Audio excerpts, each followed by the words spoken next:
Welcome back to another episode of T-10, the show with 10-minute takes on the future of education and healthcare. I'm your host, Tim Fitzpatrick. On today's episode of T-10, you'll hear from Drs. Dave Mitten and Michael Hasselberg, co-directors of the University of Rochester's Health Lab. Dr. Mitten is an orthopedic surgeon and associate professor of biomedical engineering. Michael is a psychiatric nurse practitioner by training, was recently named the top 50 in digital health by Rock Health, and serves as the health system's first Chief Digital Health Officer. The Health Lab is a pretty fascinating place, and there's quite a few gems in this conversation, but the one that stuck with me is how Dave describes the Health Lab's ethos, that education is the flywheel of innovation. Their multidisciplinary team is exploring a long list of tech-enabled opportunities from VR surgical training and 3D imaging to apps and wearable sensors, all in the name of driving impact and value across the system. Without further ado, please enjoy my first group conversation with the UR Health Lab co-directors Dave Mitten and Michael Hasselberg.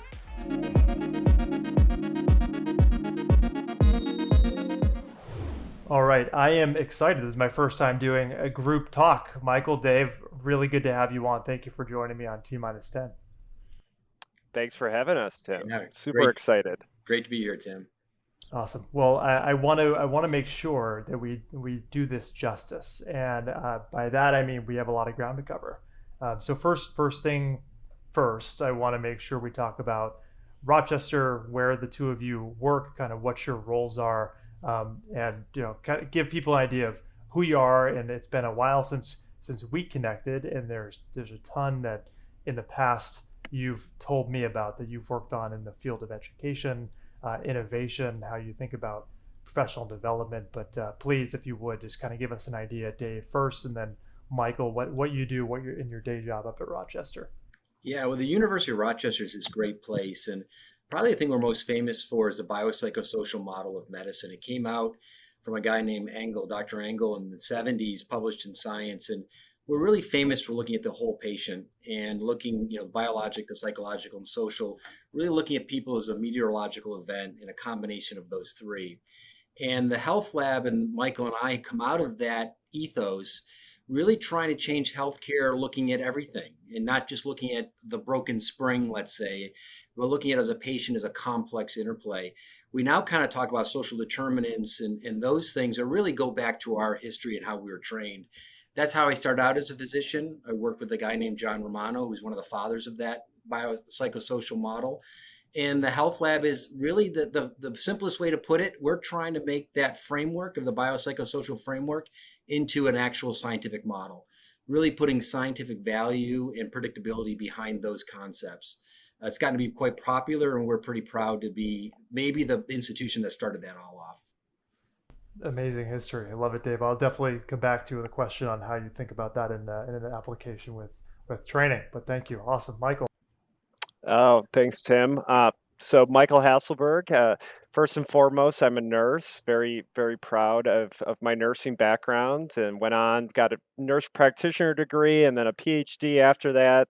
My claim to fame was developing a telemedicine program before telemedicine was a thing or cool, and kind of spread it across all of New York State, and got to a point where I couldn't grow it any further, and it had nothing to do with reimbursement or regs. I figured all that out. I just couldn't graduate psychiatrists fast enough to take on more patients and spoke sites. And then I got connected to this guy, Dave Mitten, and he just blew my mind. Here's this orthopedic surgeon who was starting an innovation group out of orthopedics, which ended up morphing into the Health Lab. And partnering with Dave, I started thinking about mobile apps and VR and AR applications and machine learning.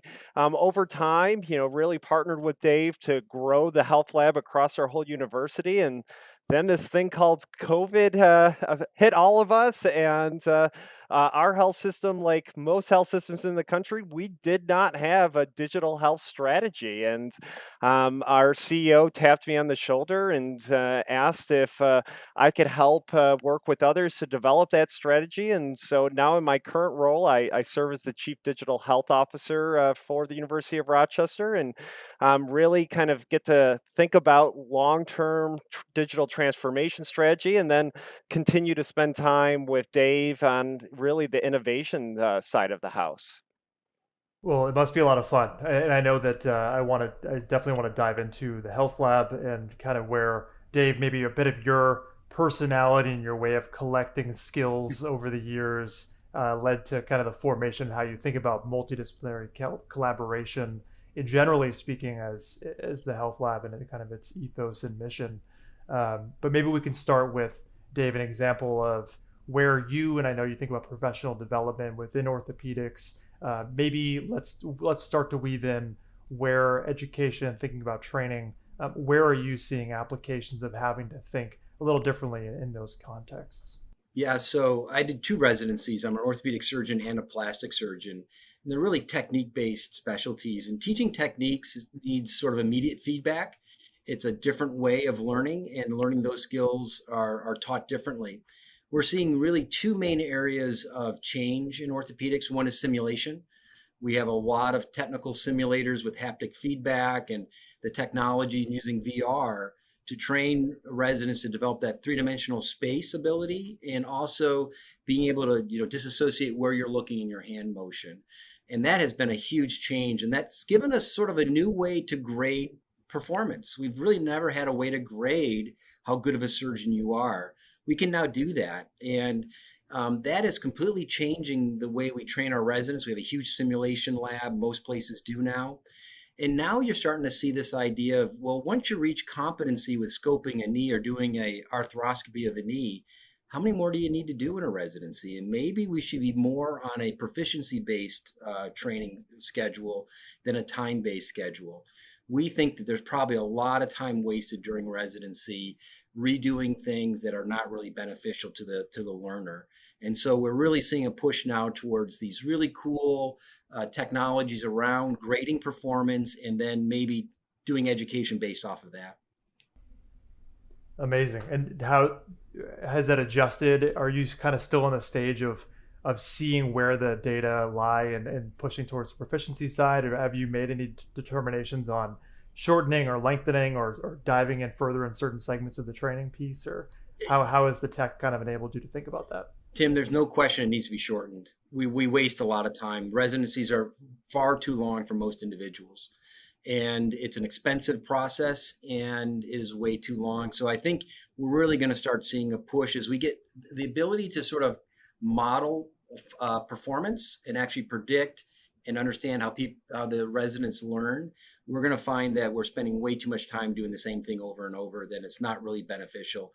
And it probably speaks to an old system where we're leveraging the work of the resident, paying them less money, and make the systems making money off of them. And I think those days will change as we go to value-based healthcare. The value of the resident will start to count as well. Amazing. Well, I'm excited for you, and obviously all that means for your residents and residents of Rochester in particular. And I would imagine that that's transferable beyond orthopedics. I would imagine, that just a guess, but is that accurate to think that this could foreseeably end up in other areas as well? Yeah, so one of our professors in our lab is a pediatrician working on a multi-center study looking at how the EHR predicts what exposure various residents have had to topics, and even starting to grade their proficiency in treating things like sepsis in a child, and starting to understand that we can use this EHR to actually start to develop metrics around performance of residents. So yeah, it completely transforms, and it kind of starts in one niche area in healthcare. We solve one problem, and then it often transfers to others. So totally see that happening, and we have some folks in the lab doing that exact same thing. Oh, that's awesome. So, Michael, now I know that I've listened to you talk in the past, and I love the example you gave, in at least one example where the Borders team, the founding brothers, disrupted retail until they themselves were disrupted. And I kind of picture you and Dave in the health lab thinking about, you mentioned you were early on the telehealth bandwagon, and then you were there ahead of the game, and now you have a chance as in your new role as the inaugural Chief Digital Health Officer to be thinking about these challenges and kind of assembling resources, I would imagine, to go after some of these pain points. Where are you finding these opportunities? Like, how are you thinking about prioritizing, given there is a new push, it seems, for digital health, but how do we assess ROI or value, or what is a top priority for the system? What goes through your mind when you're doing that process, and I guess where does it fit into the health labs kind of ethos? Yeah, great question, Tim. So, the way we break down our digital transformation strategy at Rochester, it's actually pretty simple. It really falls into three main buckets. And in the first bucket, where we've spent the last 2 years of our health systems effort, has been on access and really kind of focus on that. I know it's a cliche at this point in time, that digital front door. How do we allow patients to use their own devices, smartphones, computers, tablets, to access us in the health system? So we spent a lot of time focusing on building out our patient portal, building out online scheduling and setting up that kind of e-check-in experience. And then we actually pivoted back to telemedicine. And when I say pivoted back, again, we have a proud history of telemedicine at Rochester well prior to the pandemic. And like every health system in the country, soon as the pandemic hit, we had to turn on telemedicine for the whole health system in like a week. It wasn't seamless, wasn't perfect, but it was good enough. Where we had to pivot back to telemedicine was around on-demand care and the ability for a patient to say, I've got this minor urgent care issue and I need to see a doctor right now. The ability to provide that care virtually. Our previous telemedicine structures didn't allow us to do that. So we had to kind of stand that up and really started getting into the kind of the retail side of healthcare and allowing patients to essentially pay for their telemedicine out of pocket. We've then started to move past our digital front door, and we're moving into I would call the second bucket of our strategy, which is really focused on patient engagement. And this is the idea of, okay, now the patient's in your health system using technology. How do you keep them engaged, not only in care within the health system, but just engaged in health promotion in general using technology? And we know that this is going to require, multi different technology modalities to achieve this. And so things that we're thinking about in this part of our strategy is digital care pathways and, prescribing education out to our patients in digital formats. We're thinking about mobile apps. We're thinking about VR and AR applications that can be prescribed out of the electronic health record. And then we're thinking about, as Dave said, social determinants of health. We've got significant transportation issues in some of our rural communities surrounding the medical center. And so how do we prescribe out rideshare opportunities for our patients?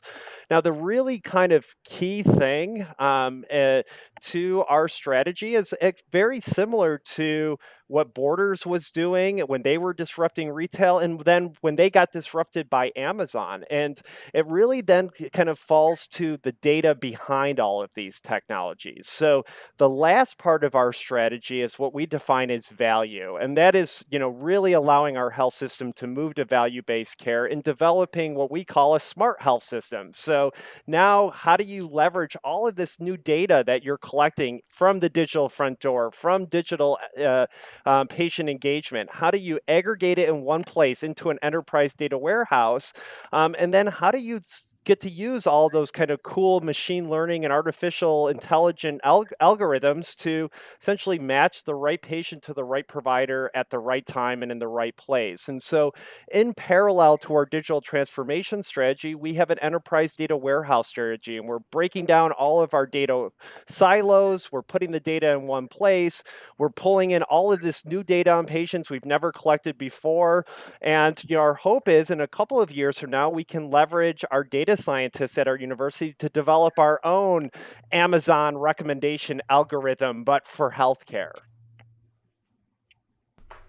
I mean, this is amazing, and just for context, kind of like point in time context, just how much healthcare is changing right now. If we look at the headlines in this, just for posterity, this is September 2022.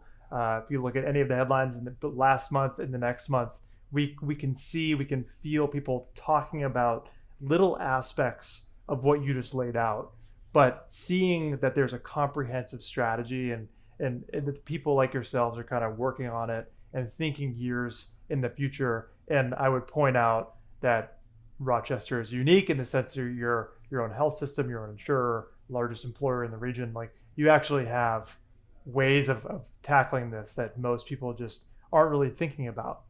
So Dave, Yeah, Mike, Tim, I just want to build off of this because Michael's point is awesome. And so how do you do that, right? So Michael just gave you a great idea. The health lab is how we do this. And, Amazon was about bringing originally the author and the reader together. We're about bringing the provider and the patient together in healthcare. And there turns out there's a huge untapped potential of our patients that we're not taking advantage of, and a huge untapped potential of our providers. And what we do is we sort of find the providers that think we can do better. They're not satisfied where healthcare is right now. We're certainly not getting our value. They believe in the biopsychosocial model, and they believe technology can make it better. And we put that together with providers and really train the next generation of digitally enabled providers that can take those concepts and then execute on what Michael just said. That's the sweet spot, because it's great to have these ideas and strategy, but we know culture eats strategy for lunch. And we need the right culture. And I think more important than anything is we find the right people, give them the right resources, and create a new culture around these concepts. And I think that's where we've been really successful. I think so Dave, I really appreciate you kind of jumping in and putting the cap on that, because it's rare to find people who have such a macro position, role, set of responsibilities, thinking so tactically about how to really allow stakeholders in the organization to work at levels that they previously didn't realize were possible by giving them the right information at the right time. Like these are things that just are so rarely understood or articulated. So I really appreciate the two of you. And to just kind of finish up in closing thoughts here from each of you, I'd love to know, obviously, Michael, your background as in nursing and now having a leadership role. And then Dave, you've had two different residencies and multiple specialties, and obviously you're a developer and kind of a wizard on the tech side on the back end. What are each of you, I'm curious, most excited about in terms of whether it's projects or areas, or you listed a ton of opportunities, Michael, over the next several years. Is there some area where you think there will be outsized potential through the lens of education as it happens across your system? And this can be something small, it could be a macro trend, but I just want to kind of hear from each of you where you see that opportunity and where you're kind of leaning in over the next couple of years. I see Michael smiling, so let's let him go first. Tim, what are the kind of unique things about Rochester compared to pretty much every other academic medical center left in the country is we, as a health system, are still attached to our parent universities. So what that means is our health system budget rolls up to our university's budget. So the downside of that is it takes a lot more effort on our health system side to achieve those 1% to 2% positive annual margins a year, because a lot of our money on our health system is going over to support the college. The positive, and what we look at as the differentiator, is we get to leverage the expertise of our engineers, our computer scientists, our business school, our data science institute, and even our school of music. And we get to take this team approach to education, and we get to partner all of those resources with our clinicians, and then really, again, take kind of a design thinking approach to solving these difficult problems in healthcare. Like, that is super cool, and you can't find that really any place else in the country. Then to take it a step forward, we had this opportunity recently as a group to meet this entertainment producer out of LA. Her name is Ari Mostov. And so Ari, really successful TV producer who pivoted to healthcare. And, she connected to our lab and started teaching us this lens of looking at healthcare through an entertainment and a storytelling lens. And that has really then taken this multidisciplinary incubator that we have to a whole nother level. So now we're really thinking about what's the story we're trying to tell. And Ari's helped us